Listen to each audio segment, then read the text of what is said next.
సంవత్సరాల తరబడి ఎన్ని మందులు వాడినా మీ మోకాల నొప్పులు తగ్గట్లేదా? ప్రాణ పెయిన్ క్లినిక్ లో అత్యాధునిక చికిత్స.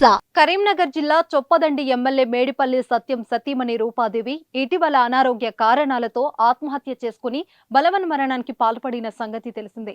ఆమె హైదరాబాద్లోని అల్వాల్లో ఆత్మహత్య చేసుకున్నారు. ఇంట్లో ఉరివేసుకుని చనిపోయారు.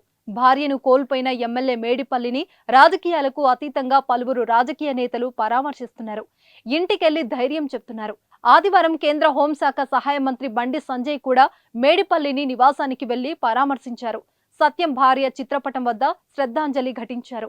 ఎమ్మెల్యే కుటుంబ సభ్యులకు ప్రగాఢ సానుభూతి తెలియజేశారు. భార్య మరణంతో కుంగిపోయిన మేడిపల్లికి ధైర్యం చెప్పారు. ఆయన నుంచి వివరాలు అడిగి తెలుసుకున్నారు. ఎమ్మెల్యే పిల్లల యోగ క్షేమాలు అడిగి తెలుసుకున్నారు. చిన్న వయసులోనే మేడిపల్లి సత్యం భార్య రూపాదేవి మరణించడం బాధాకరమని అన్నారు.